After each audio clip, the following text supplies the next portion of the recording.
Welcome back, folks. This is the Golang series where we're learning how to create a chat application. In the last video, we learned how to implement WebSockets in Golang, and we created a really basic implementation of WebSockets. In this video, we're understanding how to keep track of all the users that we have connected to our WebSockets server, and we'll understand how we can broadcast messages that we receive from a user to all the users that are connected to our server. We're also going to understand how we can lay out our code such that it's easy to build new features on top of it. So let's just jump into it.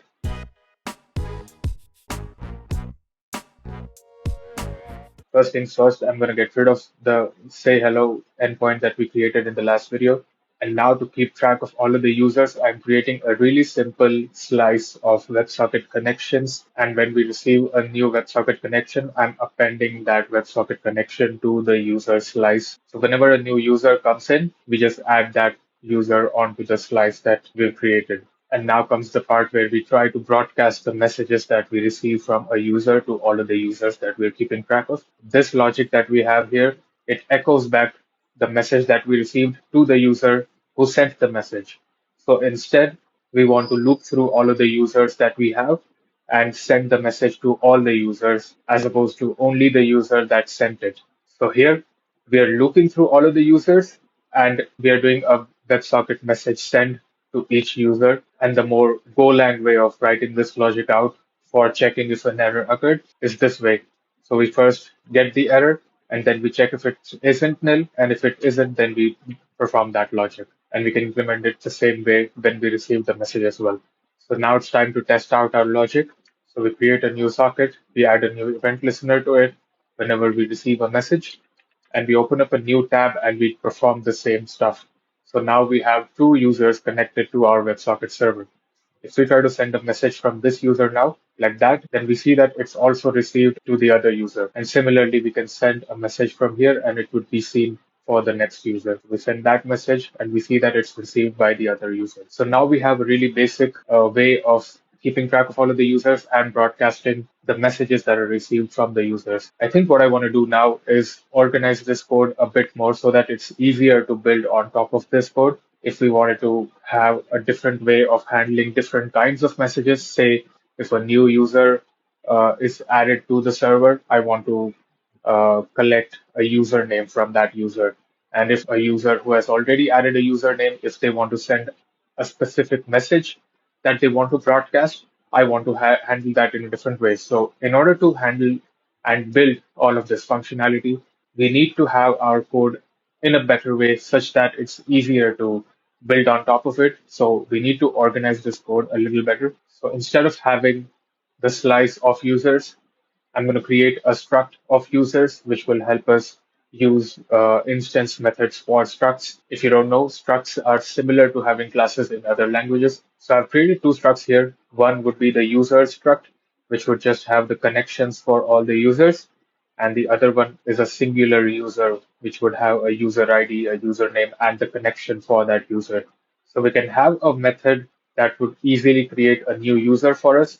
This will just help us better interact with these structs. I'm creating a new user function here, which would just create a new user with the given WebSocket connection and the username, and it would return the user to us.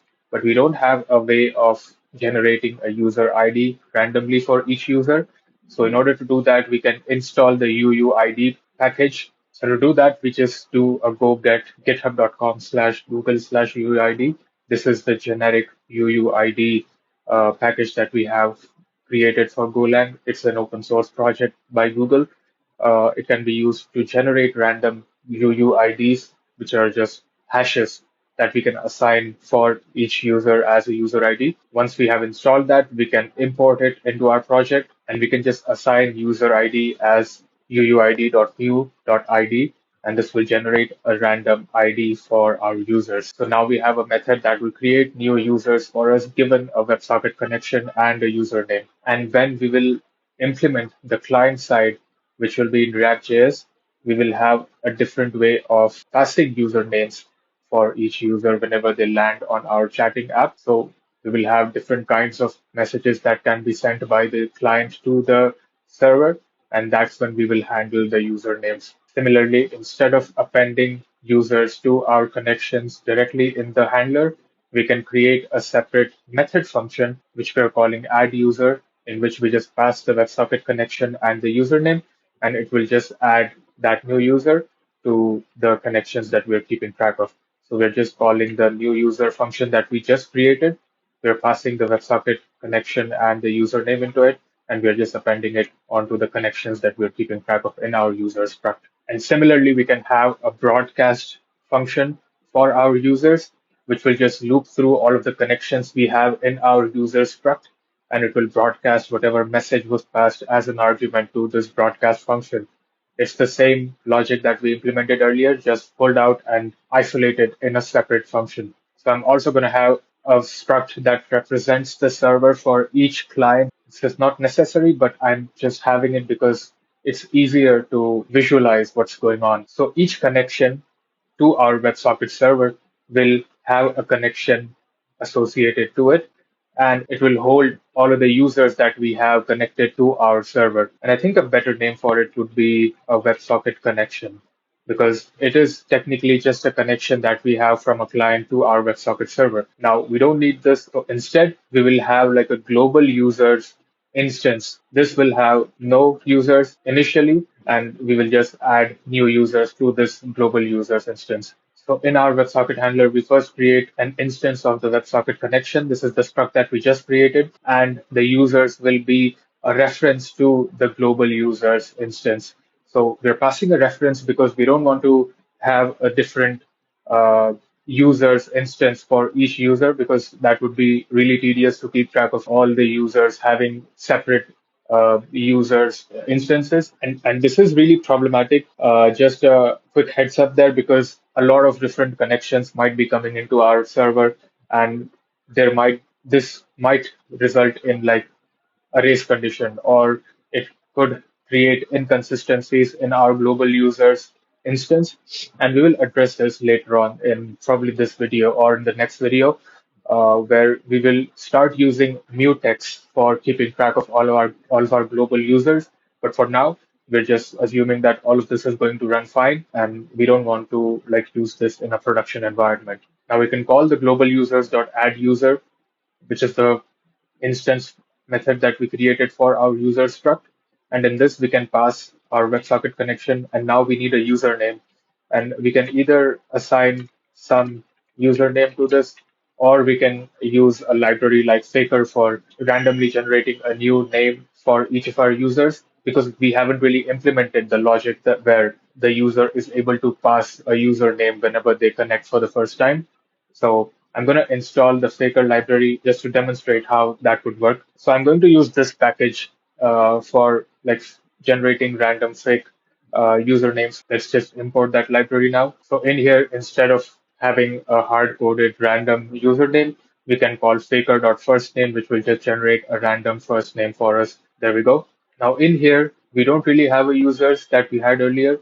Instead, we have a WebSocket connection, which has a bunch of users inside it. So we just do a WebSocket connection.users.cons. Now we are looping through all of the connections, i.e. users that we have. And now the user, earlier it directly used to be a WebSocket connection instance, which is this.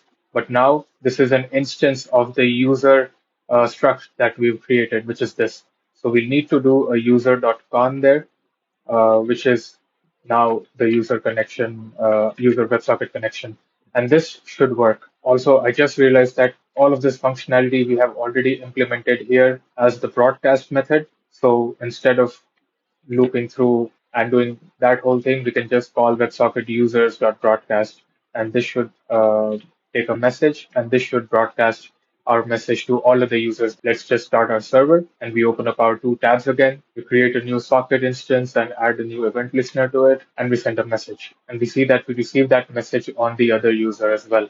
Now let's try to send the message from this user. We see that message on the other user. Cool. So we're receiving our message on both the users. We're broadcasting it correctly still. So I've added a global users print line here, and we'll need to restart our server because we have changed our code. So these are the users generated here. So we have a randomly assigned UUID for our user. We have a first name assigned to the user, and this represents the WebSocket connection that we are keeping track of for our user. And the same thing with the other user. If I were to add a new tab and create a new WebSocket connection, we would see another instance of user here. So we see that another user has been added because we created a new WebSocket connection from our new tab. So if we were to also print out the remote address of each user, we see our localhost 3001, which is the address where the user is trying to send requests from. Cool. So in this video, we learned how to keep track of all of the users, broadcast messages to all the users, and we learned how to organize our code such that it's easy to build on top of this code. So in the next video, we will probably start building our front end for our application. We will learn how to build a really basic React application, which would be our chat interface. And we will then learn how to have different message types and parse JSON data coming in on our Golang server. So stay tuned for that. I'll see you in the next video.